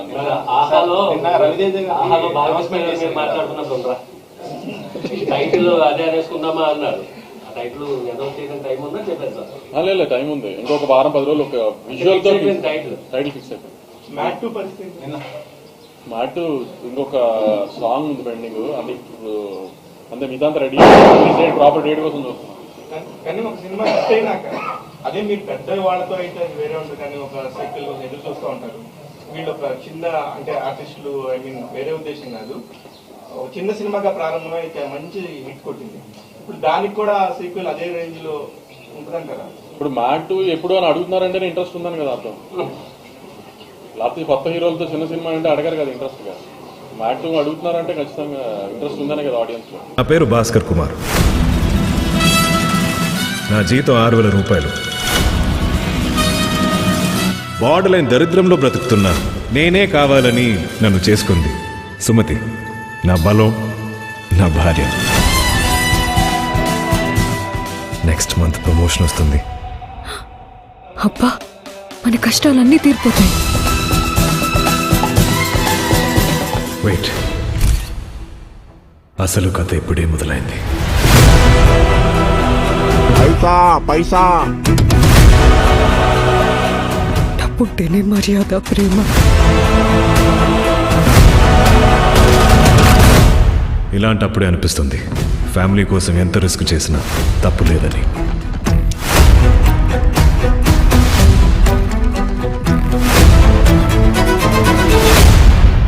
Congratulations mister Bhaskar. భాస్కర్, ఏంటి ఇన్ని డబ్బులు? ఆఫీస్లో బోనస్ ఇచ్చారు బాబు. లాటరీ విన్ అయ్యావా? ఇంపోర్ట్ ఎక్స్పోర్ట్ బిజినెస్ చేస్తున్నా. చెడు తిరుగుళ్ళు తిరుగుతున్నావా? మాఫియానా? కాలికోటి దగ్గర నుంచి తల వరకు ఏం కావాలంటే అది కొనుక్కో, అంత సంపాదించాను. జూదంలో నువ్వు ఎంత గొప్పగా ఆడావన్నది ముఖ్యం కాదు, ఎప్పుడు ఆపావన్నదే ముఖ్యం. మాటల్లో ఇంత అహంకారం. అహంకారం కాదు, ధైర్యం. చేతుల్లో బలుపు. బలుపు కాదు, బలం. ఇంత చెడ్డవాడిలా మారిపోతావు అనుకోలేదు. Sumathi, I'm not bad, I'm just rich. Cigarette, alcohol, drugs ఇచ్చే కిక్ కన్నా డబ్బు ఇచ్చే కిక్కే ఎక్కువ.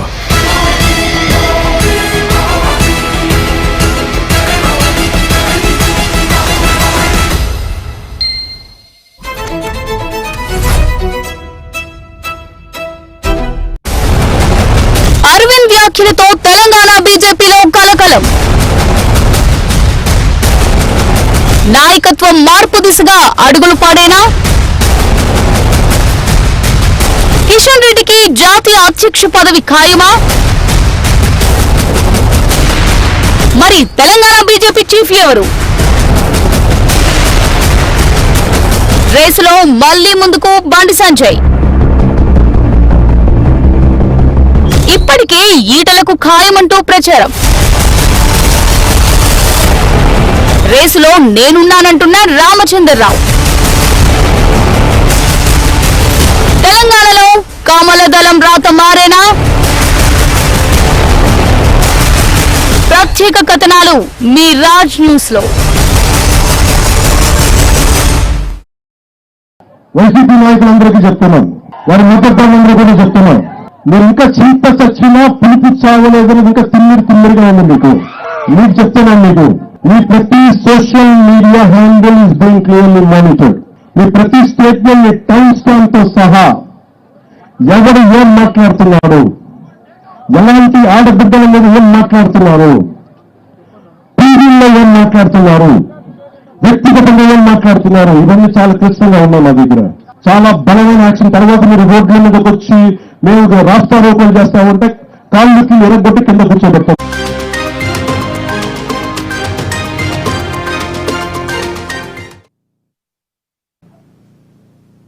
నమస్తే, వెల్కమ్ టు రాజ్ న్యూస్. నేను స్వాతి. ముందుగా బులెటిన్లోని హెడ్లైన్స్ చూద్దాం. రోడ్లు బాగుంటేనే పరిశ్రమలు వస్తాయన్న ఏపీ సీఎం. గత పాలనలో రోడ్లపై ఈత కొలనులు ఏర్పాటు చేశారని ఎద్దేవా.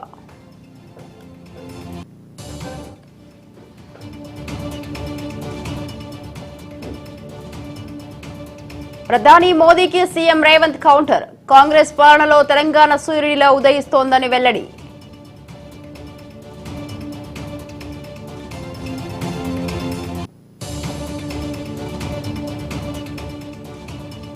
కేంద్ర ప్రభుత్వ విధానాలను చంద్రబాబు సమర్థిస్తున్నారా? వైజాగ్ స్టీల్ ప్లాంట్ పై ప్రభుత్వ విధానం చెప్పాలన్న Botsa Satyanarayana.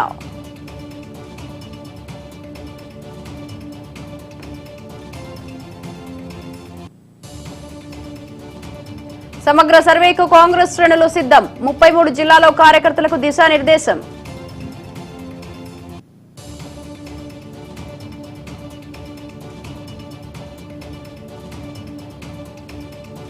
Hyderabad Srinagar colony sub station వద్ద ఉద్రిక్తత. తెగిపడిన హైటెన్షన్ కరెంటు వైర్లు.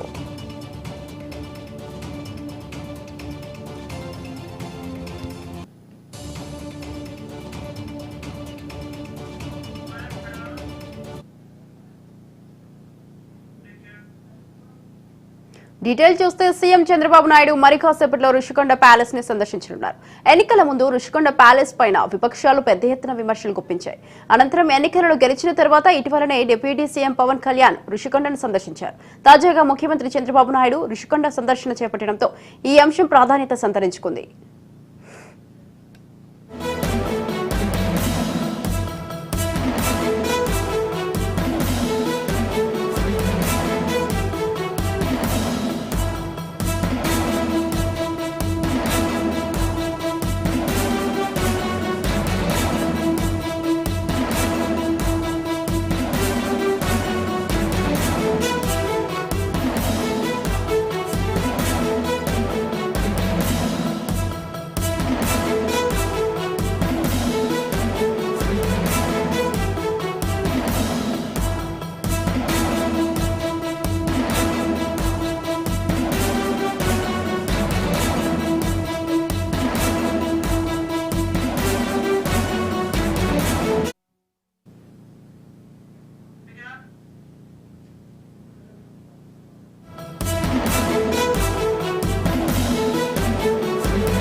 ఇక ఇదే అంశానికి సంబంధించి మరిన్ని వివరాలు మా రీజనల్ కోఆర్డినేటర్ శ్రీరామ్ రుషికొండ నుంచి అందిస్తారు. ప్రధానాస్త్రంగా ఉన్న రుషికొండ ప్యాలెస్ కు ఈ రోజు ముఖ్యమంత్రి చంద్రబాబు నాయుడు రానున్నారు. మరి కాసేపట్లో ఆయన ఇక్కడికి వచ్చి ప్యాలెస్ లో జరిగిన పనులను పరిశీలించనున్నారు. ఇప్పటికే దీనిపైన ఎన్నికల ముందు నుంచి కూడా తీవ్ర స్థాయిలో విమర్శలు వెల్లువెత్తాయి. ప్రధానంగా ప్రజాధనాన్ని దుర్వినియోగం చేస్తూ కోట్లాది రూపాయలతో అనవసరమైన నిర్మాణాలను చేపట్టారని, పర్యావరణానికి కూడా తీవ్ర విఘాతం కలిగించారనే విధంగా విపక్షాలన్నీ కూడా ఆరోపించాయి. ఒక రకంగా విపక్షాలన్నింటికీ కూడా ఇది ప్రధాన ప్రచారాస్త్రంగా ఎలక్షన్ల సమయంలో నిలిచిందని చెప్పుకోవడంలో ఎటువంటి అతిశయోక్తి లేదు.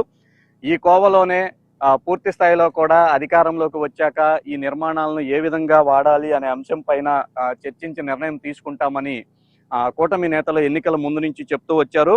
ఎన్నికల తర్వాత కూటమి ఘన విజయం సాధించడంతో ఆ పార్టీకి సంబంధించిన భీమిలి ఎమ్మెల్యే గంటా శ్రీనివాసరావు మీడియాను తీసుకొని ఈ ప్యాలెస్ కు రావడం జరిగింది. ప్యాలెస్ లో చూసిన తర్వాత ఒక్కసారిగా నిర్ఘాంతపోవలసిన పరిస్థితి. ప్రధానంగా ఈ ప్యాలెస్ లో ఏర్పాటు చేసిన వివిధ వస్తువులు, లైటింగ్ కానీ, బాత్రూమ్ లో ఉపయోగించినవి కానీ, టైల్స్ కానీ మొత్తం కూడా అత్యంత ఖరీదైన మెటీరియల్ ను వాడారు అనే అంశాలన్నీ కూడా వెలుగులోకి వచ్చాయి.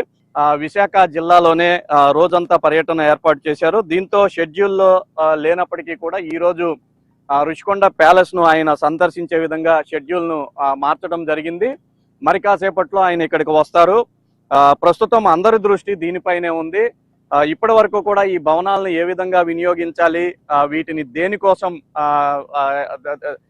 సేవలను వినియోగించుకోవాలనే అంశం పైన మాత్రం అందరి మధ్యలో కూడా కొంత సందిగ్ధత కొనసాగుతుంది. ఈ కోవలో ముఖ్యమంత్రి రావడంతో దీనిపైన ఒక తుది నిర్ణయం వచ్చే అవకాశం ఉందనైతే అందరూ భావిస్తున్నారు.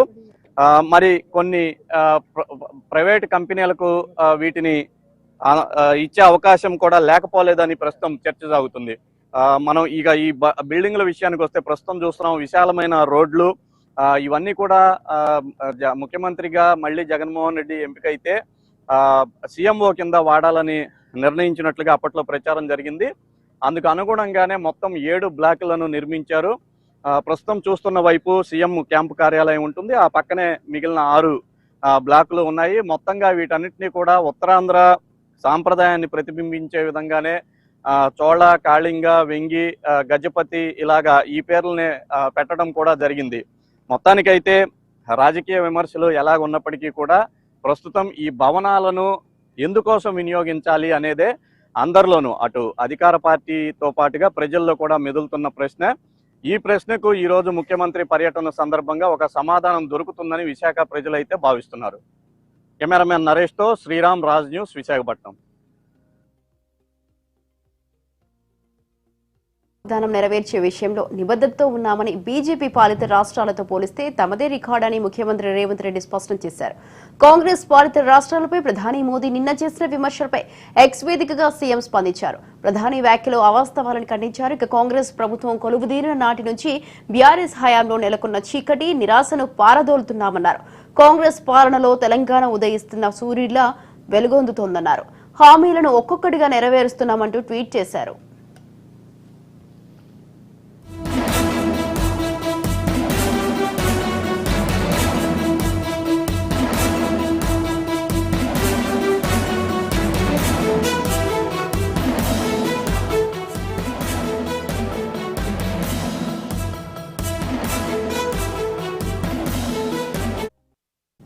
కాంగ్రెస్ ప్రభుత్వం బాధ్యతలు స్వీకరించిన 2 రోజుల్లోనే ఆర్టీసీ బస్సులో మహిళలకు ఉచిత బస్సు ప్రయాణం, రాజీవ్ ఆరోగ్యశ్రీ కింద 10 లక్షల రూపాయల సదుపాయాన్ని అమల్లోకి తీసుకొచ్చామని సీఎం గుర్తు చేశారు.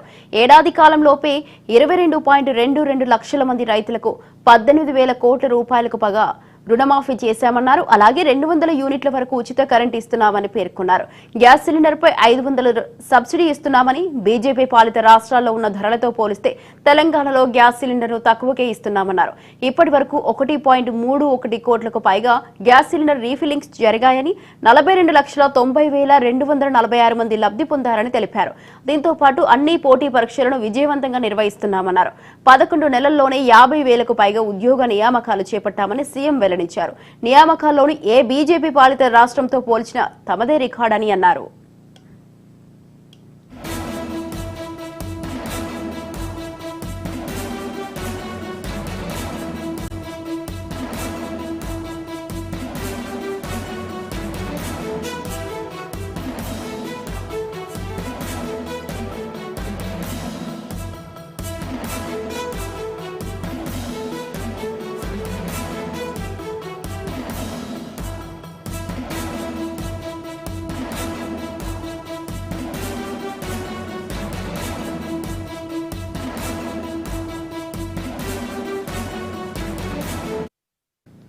మూసీ పునర్జీవానికి నడుం బిగించామని, నదిని శుభ్రం చేసి పూర్వ వైభవం తీసుకొస్తామని సీఎం పేర్కొన్నారు.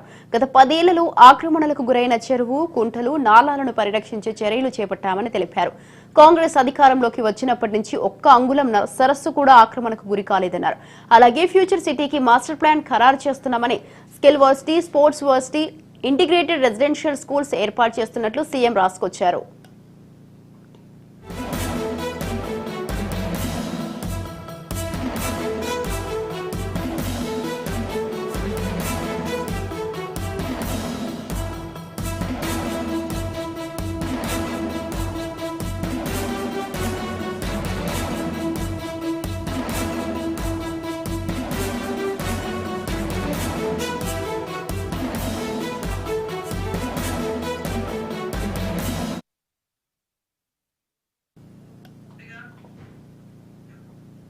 ఇక 5 ఏళ్ల వైసీపీ పాలనలో ఆంధ్రప్రదేశ్ రోడ్లను చూసి పక్క రాష్ట్రాలు హేళన చేశాయని సీఎం చంద్రబాబు కీలక వ్యాఖ్యలు చేశారు.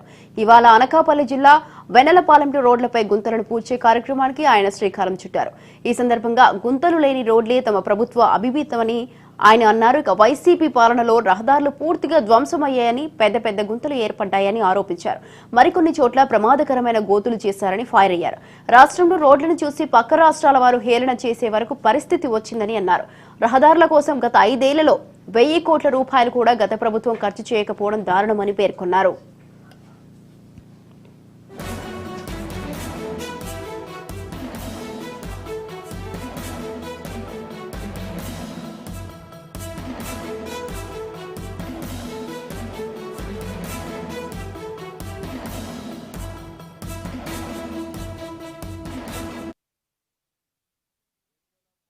స్ఫూర్తిగా, పరవాడ జంక్షన్ స్ఫూర్తిగా ఈ రాష్ట్రంలో గుంతలు లేని రోడ్లు ఉండాలనేది మనందరి అభిమితం కావాలి.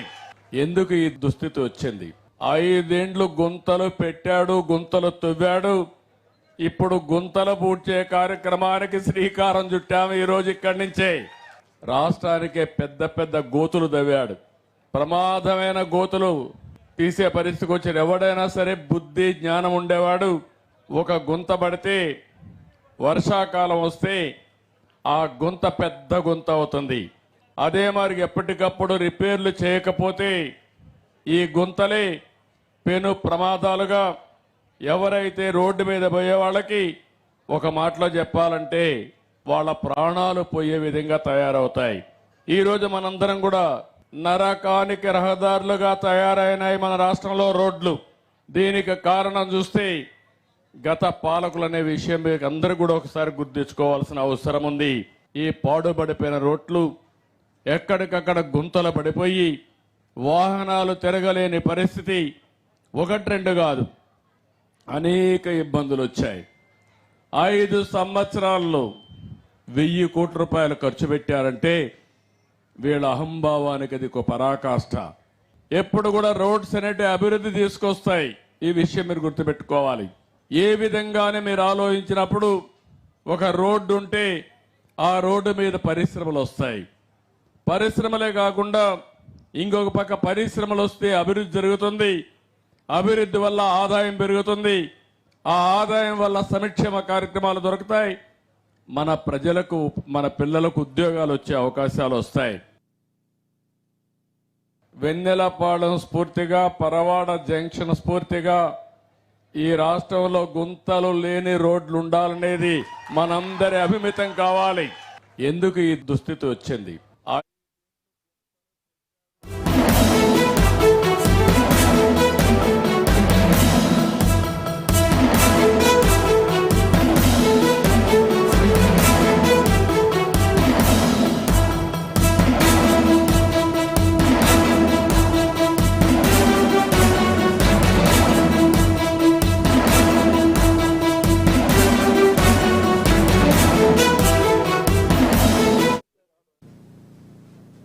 బ్రేకింగ్ చూస్తున్నాం. ఆంధ్రప్రదేశ్ ముఖ్యమంత్రి చంద్రబాబు నాయుడు విశాఖకు వచ్చిన సందర్భంగా అక్కడి స్టీల్ ప్లాంట్ పై ఆయన వైఖరి ఏంటో చెప్పాలని YCP MLC Botsa Satyanarayana demand చేశారు. విశాఖ స్టీల్ ప్లాంట్ పై చంద్రబాబు చెప్పింది ఏంటని, అక్కడ జరుగుతున్నది ఏంటని నిలదీశారు.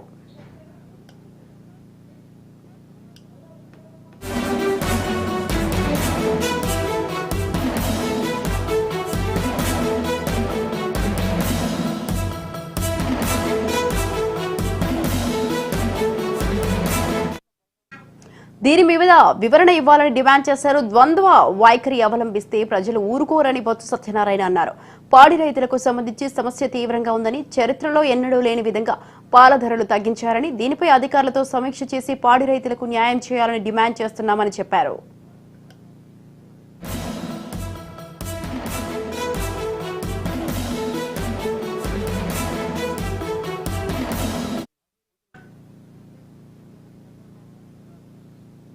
ఉచిత ఇసుక పేరుతో 4 నుంచి 5 జీవోలు మార్చారని బొత్స సత్యనారాయణ అన్నారు. ఇసుక నిర్దిష్టమైన విధానాన్ని ఎప్పటి నుంచి తీసుకువస్తారని ప్రశ్నించారు. ఆంధ్రప్రదేశ్లో మహిళలు, పిల్లల మీద అఘాయిత్యాలు జరుగుతున్నాయని చెప్పారు. దీని మీద సమీక్ష నిర్వహించాలని, చట్టం ఒక్కొక్కరికి ఒక్కోలా పనిచేస్తోందా అని బొత్స సత్యనారాయణ నిలదీశారు. అధికారంలో ఉన్నవారిని ఒక విధంగా, లేని వారిని మరో విధంగా పోలీసులు చూస్తున్నారని అన్నారు. పోలవరంపై చంద్రబాబు వివరణ ఇవ్వాలని బొత్స సత్యనారాయణ డిమాండ్ చేశారు.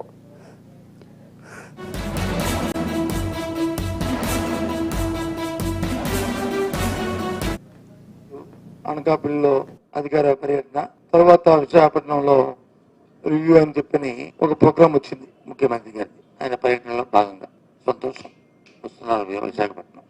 వారిని సూటిగా ముఖ్యమంత్రి గారిని, ప్రభుత్వాన్ని డిమాండ్ చేస్తున్నాం, కోరుతున్నాం. విశాఖపట్నం వచ్చిన తర్వాత మీరు మీ పర్యటనలో భాగంగా మీ రివ్యూ, మీ అన్ని జరిగిన ప్రతిభగా ముందు కానీ వెనక్కి కానీ ఏదైతే ప్రధాన సమస్యగా ఉన్న స్టీల్ ప్లాంట్ ఏదైతే ఉందో, స్టీల్ ప్లాంట్ మీద మీ తాలూకా విధానం ఏంటి, ఉద్దేశం ఏంటి, మీ అభిప్రాయం ఏంటో సూటిగా చెప్పవలసిందిగా కోరుతున్నాం. ఎన్నికల ముందు మీరు ఇచ్చిన మాట ఏంటి, ఆ తరువాత కేంద్ర ఉప ముఖ్యమంత్రి గారు ఆయన పర్యటించినప్పుడు కానీ, లేదు కేంద్ర మంత్రి గారు ప్రకటించినప్పుడు కానీ, లేదు స్థానికంగా ఉన్న పెద్దలు ప్రకటించినప్పుడు కానీ, పలు సందర్భాల్లో వారు చెప్తున్న మాటలేంటి, అక్కడ జరుగుతున్న పరిణామాలు ఒకసారి మనం పరిశీలిస్తే కాంట్రాక్ట్ ఎంప్లాయీ సంబంధించి వారిని తొలగించడం, మళ్ళీ వారిని పెద్ద ఉవ్వెత్తున ఉద్యమం చేయడంతో వారిని కొంత ఉపశమనం, ఆ రోజుకి ఉపశమనం కల్పించడం, తదుపరి మొన్న పండుగ జరిగినప్పుడు పండుగల్లో వాళ్ళకి ఇవ్వాల్సిన వేతనాలు కానీ బోనస్లు కానీ అవన్నింటినీ కూడా ఇవ్వకపోవడం, తదుపరి కొంతమందికి విఆర్ఎస్ ని ప్రకటించడం, దాంతో పాటు దాని సామర్థ్యాన్ని తగ్గించడం, ఫర్నిచర్లు మరి మూసివేయడం, ఇవన్నీ చూస్తుండే ఈ పరిణామాల మీద మీ తాలూకు అభిప్రాయం ఏంటి? నేను రోజు శ్రీకాకుళము, ఈ రోజు అనకాపల్లిలో అధికార పర్యటన, తర్వాత విశాఖపట్నంలో రివ్యూ అని చెప్పని ఒక ప్రోగ్రాం వచ్చింది ముఖ్యమంత్రి గారి, ఆయన పర్యటనలో భాగంగా. సంతోషం, వస్తున్నారు విశాఖపట్నం. వారిని సూటిగా ముఖ్యమంత్రి గారిని ప్రభుత్వాన్ని డిమాండ్ చేస్తున్నాం, కోరుతున్నాం. విశాఖపట్నం వచ్చిన తర్వాత మీరు మీ పర్యటనలో భాగంగా మీ రివ్యూ, మీ అన్ని జరిగిన తెలుపగా ముందు కానీ వెనక్కి కానీ ఏదైతే ప్రధాన సమస్యగా ఉన్న స్టీల్ ప్లాంట్ ఏదైతే ఉందో, స్టీల్ ప్లాంట్ మీద మీ తాలూకా విధానం ఏంటి, ఉద్దేశం ఏంటి, మీ అభిప్రాయం ఏంటో సూటిగా చెప్పవలసిందిగా కోరుతున్నాం. ఎన్నికల ముందు మీరు ఇచ్చిన మాట ఏంటి, ఆ తరువాత కేంద్ర ఉప మంత్రి గారు ఆయన పర్యటించినప్పుడు కానీ, లేదు కేంద్ర చీఫ్ మహేష్ కుమార్ గౌడ్ మాట్లాడుతున్నారు. ఇప్పుడు లైవ్ చూద్దాం.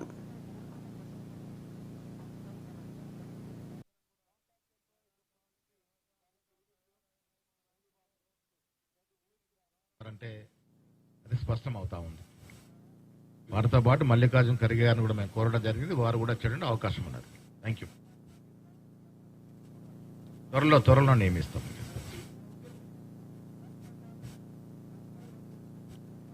సీఎం ఉండగా కొత్త సీఎం ఏదో వేరే పార్టీలో మాట్లాడితే దానికి ఏం జవాబు చెప్తాము? ముఖ్యమంత్రి గారు ఉండగా కొత్త సీఎం ప్రస్తావన ఎందుకు వస్తూ ఉంది? ఎవరు దీన్ని క్రియేట్ చేస్తూ ఉన్నారు? ముఖ్యమంత్రి గారు, మా మంత్రులు, నేను చెప్పిన ఉత్తమ్ కుమార్ రెడ్డి గారు కానీ, భట్టి గారు కానీ, వీళ్ళంతా సీనియర్ కాంగ్రెస్ నాయకులు. అందరూ కూడా ప్రజాక్షేత్రంలో నిజమైన ప్రజాపాలన అందిస్తూ ఉన్నారు. ఇవాళ ముందున్నది ఎవరు మంత్రులు అవుతారు, ఎవరు ముఖ్యమంత్రులు అని కాదు. ప్రజలు మాకు ఒక సదావకాశం ఇచ్చినారు. ప్రజల్ని వంచి మోసం చేసిన కేసీఆర్ని దించి మా మీద నమ్మకంతో మాకు అధికారం కట్టబెట్టినారు. మా ముఖ్యమంత్రి కానీ, మా సీనియర్ మంత్రులు కానీ, మేము కానీ ఆ నమ్మకాన్ని వమ్ము చేయకుండా ప్రజలు కోరుకునే విధంగా ప్రజాపాలన అందిస్తా ఉన్నాము. ఇక్కడ ఏకఛత్రాది పాలన జరగట్లేదు. మంత్రులు స్వేచ్ఛగా పనిచేస్తా ఉన్నారు, శాసనసభ్యులు స్వేచ్ఛగా పనిచేస్తా ఉన్నారు. ముఖ్యమంత్రి, కాంగ్రెస్ ప్రభుత్వం సజావుగా నడుస్తా ఉన్నది.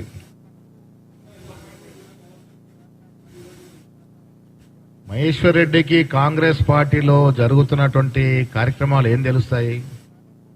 మహేశ్వర్ రెడ్డి గారు నాకు మంచి మిత్రుడు. నేను చాలా బాధపడతా ఉన్నా. బీజేపీలో ఆయనకు దక్కుతున్న గౌరవం ఏంటో ఒకసారి ఆలోచించుకోవాలి. మహేశ్వర్ రెడ్డికి బీజేపీ పార్టీలో సీఎల్పీ నాయకుడిగా వారికి దక్కుతున్న గౌరవం ఏంటో ఒకసారి ఆలోచించుకోవాలి.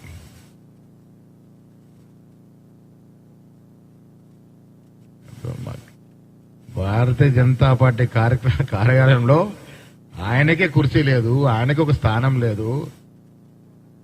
మాకున్న సమాచారం కూడా కిషన్ రెడ్డికి వారికి గడ్డి వేసే భగ్గమంటుందని అంటున్నారు. సరే, వేరే పార్టీల గురించి మేము కమెంట్ చేయము. మా పార్టీ గురించి వేరే వాళ్ళు కమెంట్ చేస్తే ఊరుకోము. ఇది వారికి అనవసరమైన సబ్జెక్ట్. ఇది కాంగ్రెస్ పార్టీలో ఉన్న స్వేచ్ఛ, ప్రజాస్వామిక స్వేచ్ఛ ఏ ఇతర పార్టీలో లేదు. బీజేపీలో అంతకన్నా లేదు.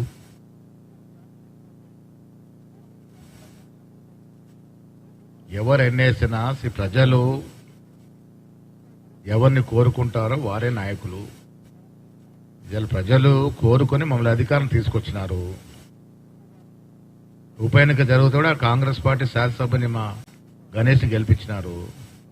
ప్రజలకి మా పాలన పట్ల తృప్తి, సంతృప్తి ఉంది కాబట్టి మమ్మల్ని గెలిపిస్తా ఉన్నారు.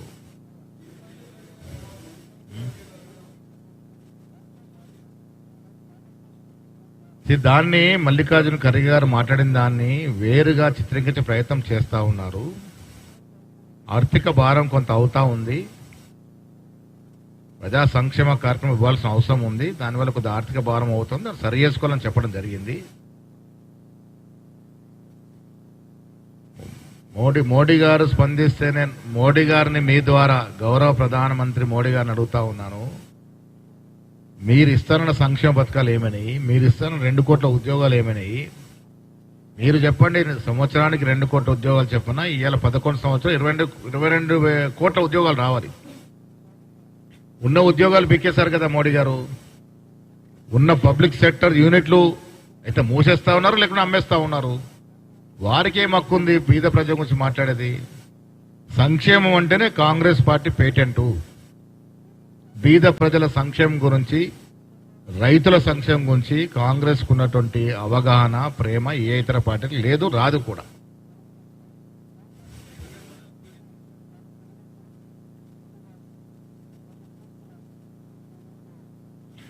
కులగన్న విషయంలో వారికున్న చిత్తశుద్ధి రేపు రాహుల్ గాంధీ పర్యటన మనకు స్పష్టం చేస్తా ఉంది.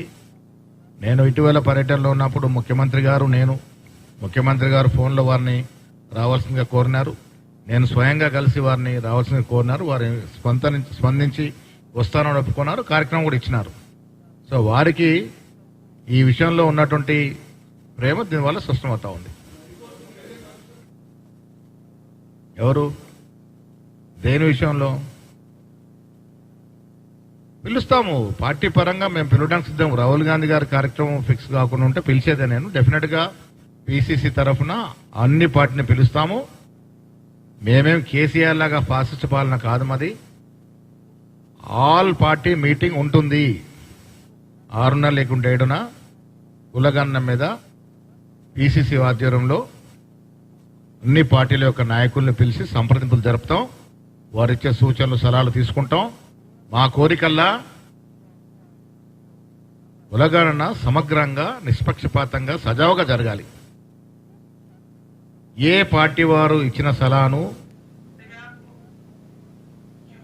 ఏపీ సీఎం చంద్రబాబు నాయుడు రుషికొండకు చేరుకున్నారు. ఇప్పుడు లైవ్ చూద్దాం.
సీఎం చంద్రబాబు నాయుడు రుషికొండ ప్యాలెస్ ని సందర్శిస్తున్నారు. ఎన్నికల ముందు రుషికొండ ప్యాలెస్ పైన విపక్షాలు పెద్ద ఎత్తున విమర్శలు గుప్పించాయి.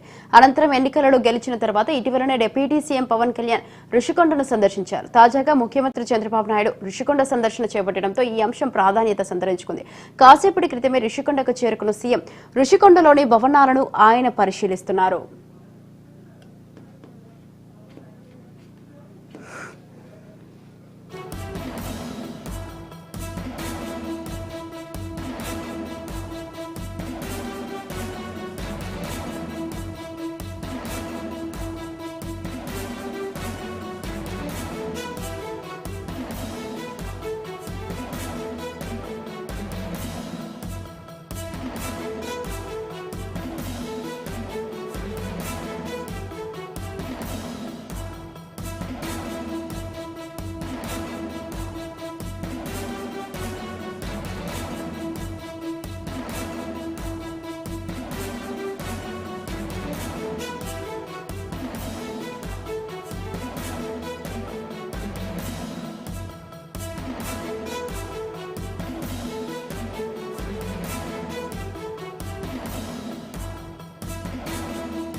సీఎం చంద్రబాబు నాయుడు రుషికొండ ప్యాలెస్ ని సందర్శిస్తున్నారు. ఎన్నికల ముందు రుషికొండ ప్యాలెస్ పైన విపక్షాలు పెద్ద ఎత్తున విమర్శలు గుప్పించాయి.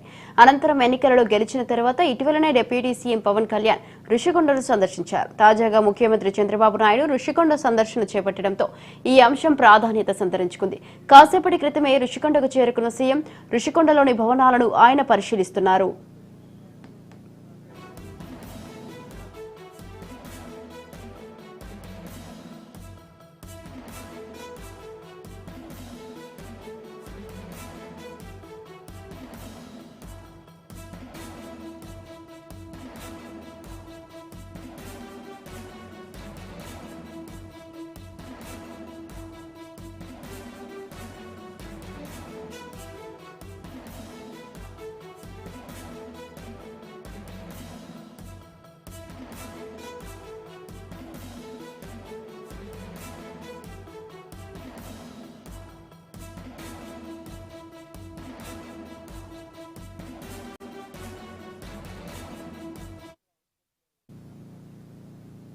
హాయ్ హలో నమస్తే, వెల్కమ్ టు ఓటీటీ.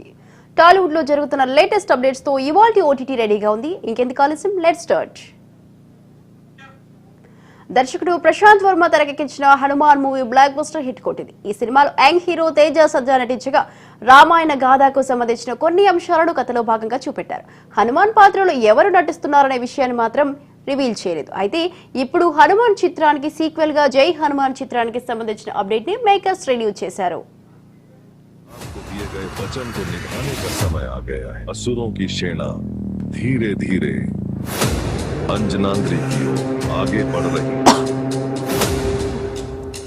कल युग का सबसे बड़ा युद्ध, आने वाले महायुद्ध के शंखनाद को तुम. एक तरफ असुर है तो दूसरी तरफ महायोद्धा.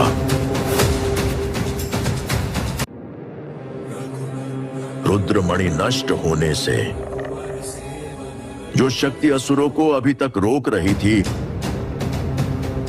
वो खत्म हो चुकी है. अब मेरे प्रभु श्री राम को दिए गए वचन को निभाने का समय आ गया है. असुरों की सेना धीरे धीरे अंजनाद्री की ओर आगे बढ़ रही है. कल युग का सबसे बड़ा युद्ध, आने वाले महायुद्ध के शंखनाद को तुम. एक तरफ असुर है तो दूसरी तरफ महायोद्धा.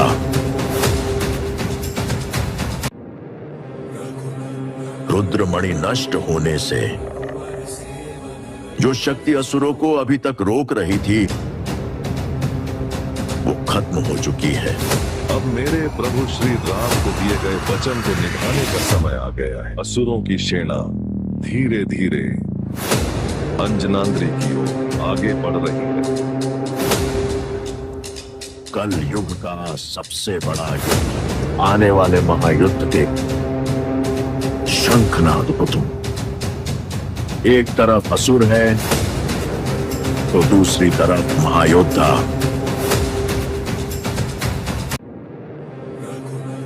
रुद्रमणि नष्ट होने से जो शक्ति। హాయ్ హలో నమస్తే వెల్కమ్ టు ఓటీటీ. టాలీవుడ్ లో జరుగుతున్న లేటెస్ట్ అప్డేట్స్ తో ఇవాల్టి ఓటీటీ రెడీగా ఉంది. ఇంకెందుకు ఆలస్యం, లెట్స్ స్టార్ట్. దర్శకుడు ప్రశాంత్ వర్మ తెరకెక్కించిన Hanuman movie block buster hit కొట్టింది. ఈ సినిమాలో యంగ్ హీరో తాజా సజ్జా నటించగా రామాయణ గాథకు సంబంధించిన కొన్ని అంశాలను కథలో భాగంగా చూపెట్టారు. హనుమాన్ పాత్రలో ఎవరు నటిస్తున్నారనే విషయాన్ని మాత్రం రివీల్ చేయలేదు. అయితే ఇప్పుడు హనుమాన్ చిత్రానికి సీక్వెల్ గా జై హనుమాన్ చిత్రానికి సంబంధించిన అప్డేట్ ని మేకర్స్ రివీల్ చేశారు.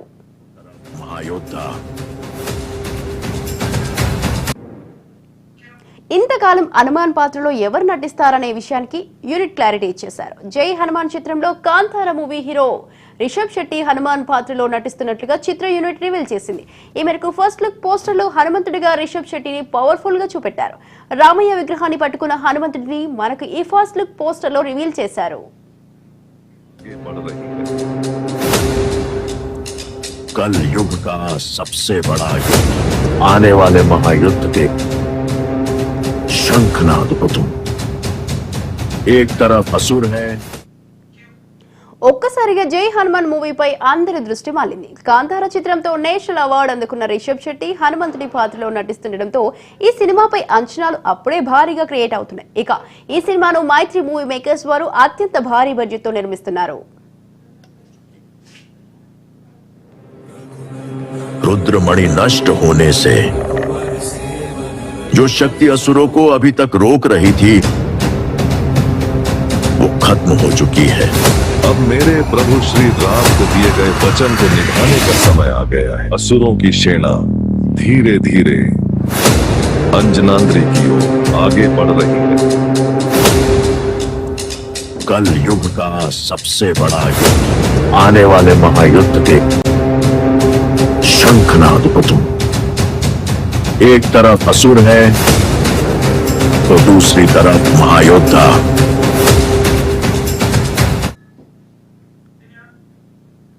మలయాళ సూపర్ స్టార్ మోహన్ లాల్ నటించిన సూపర్ హిట్ మూవీ లూసిఫర్. ఈ సినిమా 2019లో విడుదలై బ్లాక్ బస్టర్ విజయాన్ని సాధించిన సంగతి తెలిసిందే.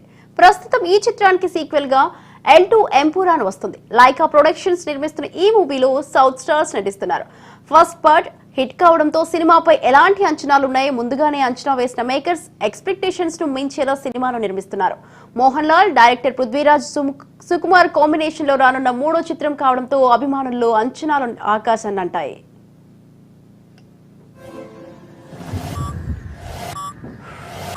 अब्राम कुरैशी अब्राम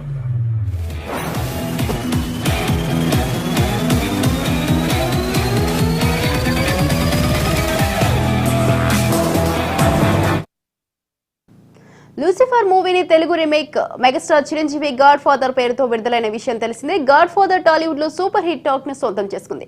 మసూద్ భాయ్గా Bollywood superstar Salman Khan guest role లో కనిపించి మెరుపులు మెరిపించాడు. ఈ సినిమాకి మోహన్ రాజా దర్శకుడు.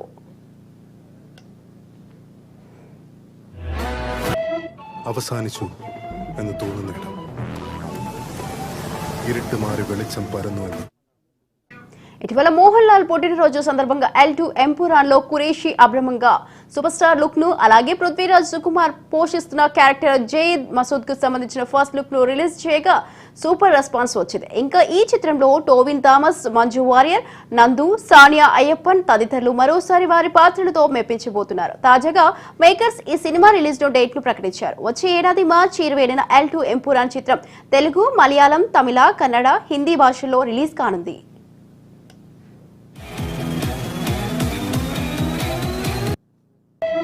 അവസാനിച്ചു എന്ന് തോന്നുന്നിടം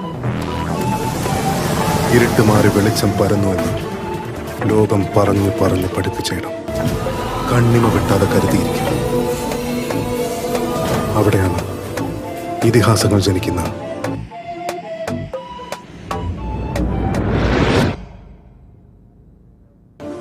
അവിടെയാണ് കാലം പതുക്കി വെക്കുന്ന തുടർച്ചയുടെ പന്തനാളം.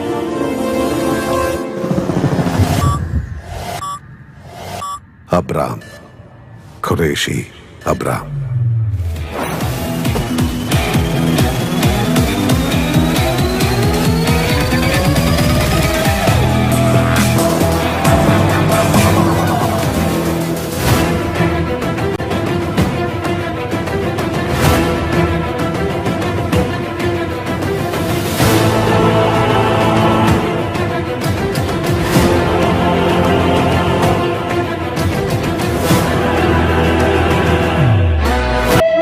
അവസാനിച്ചു എന്ന് തോന്നുന്നിടം.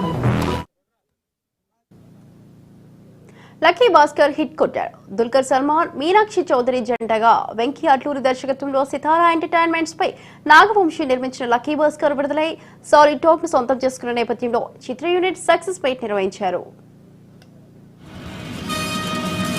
బార్డర్ లైన్ దరిద్రంలో బ్రతుకుతున్నా నేనే కావాలని నన్ను చేసుకుంది సుమతి, నా బలం, నా భార్య. Lucky Bhaskar cinema world wide గా మొదటి రోజు 12.7 కోట్ల గ్రాస్ ని అందుకున్నట్టుగా మేకర్స్ రివీల్ చేశారు. దీంతో దుల్కర్ కెరీర్ లో ఇది మరో సాలిడ్ ఓపెనింగ్ అని చెప్పాలి. ఇక ఈ వీకెండ్ కి కూడా మరింత లెవెల్లో వసూలు వచ్చే ఛాన్స్ ఉంది. ఇలా మొత్తంగా అయితే దుల్కర్ మరో హిట్ కొట్టేసినట్టే అని చెప్పొచ్చు. ఇక ఈ సినిమాకి జీవి ప్రకాష్ కుమార్ సంగీతం అందించాడు. పేరు భాస్కర్ కుమార్. నా జీతం 6,000 రూపాయలు. బార్డర్ లైన్ దరిద్రంలో బ్రతుకుతున్నా నేనే కావాలని నన్ను చేసుకుంది సుమతి, నా బలం, నా భార్య. నెక్స్ట్ మంత్ ప్రమోషన్ వస్తుంది. అబ్బా, మన కష్టాలన్నీ తీరిపోతాయి. వెయిట్, పైసా డబ్బుంటేనే మర్యాద, ప్రేమ. ఇలాంటప్పుడే అనిపిస్తుంది ఫ్యామిలీ కోసం ఎంత రిస్క్ చేసినా తప్పు లేదని. Congratulations mister Bhaskar. భాస్కర్, ఏంటి ఇన్ని డబ్బులు? ఆఫీస్లో బోనస్ ఇచ్చారు బాబు. లాటరీ విన్ అయ్యావా? ఇంపోర్ట్ ఎక్స్పోర్ట్ బిజినెస్ చేస్తున్నా. చెడు తిరుగుళ్ళు తిరుగుతున్నావా? మాఫియానా? కాలికోటి దగ్గర నుంచి తల వరకు ఏం కావాలంటే అది కొనుక్కో. అంత సంపాదించాను. జూదంలో నువ్వు ఎంత గొప్పగా ఆడేవన్నది ముఖ్యం కాదు, ఎప్పుడు ఆపేవన్నది ముఖ్యం. మాటల్లో ఇంత అహంకారం. అహంకారం కాదు, ధైర్యం. చేతుల్లో బలుపు. బలుపు కాదు, బలం. ఇంత చెడ్డవాడిలా మారిపోతావు అనుకోలేదు. Sumathi, I'm not bad, I'm just rich. Cigarette, alcohol, drugs ఇచ్చే కిక్ కన్నా డబ్బు ఇచ్చే కిక్కే ఎక్కువ.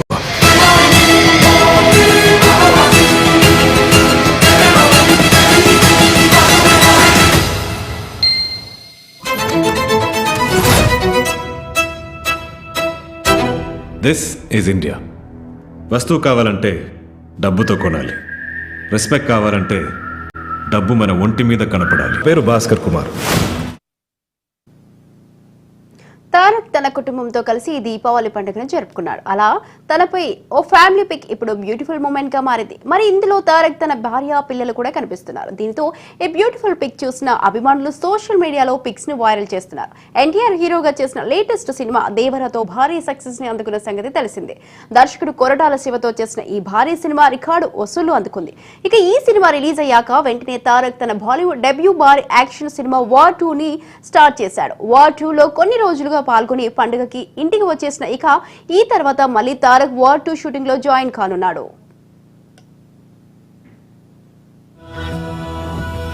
అసలు ఎవరు వాళ్ళంతా? కులం లేదు, మతం లేదు, భయం అసలే లేదు. ధైర్యం తప్ప ఏమీ తెలియని కళ్ళల్లో మొదటిసారి భయం పొరలు కమ్ముకున్నాయి. ఎవరు చేశారు ఇదంతా? సానా పెద్ద కథ సామి. రక్తంతో సంద్రమే ఇరుపెక్కిన కథ మా దేవర కథ.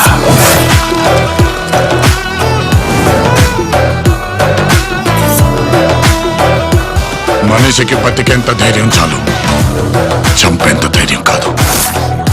కాదు, కూడదు అని మీరు మళ్ళీ ఆ ధైర్యాన్ని కూడగలిగితే ఆ ధైర్యాన్ని చంపే భయాన్నైతా. నువ్వున్నంత వరకు ఈ కొండ మీద నీ మట్టి దేవరా.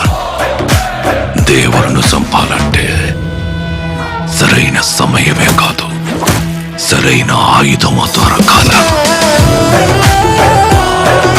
ఎప్పుడు చూడు పిల్లతనం పెరిగితనం వాడితో ఎట్టాగే కొంపతీసి బరిలోకి దిగుతావైంది. ఏం మాట్లాడుతుంటావు?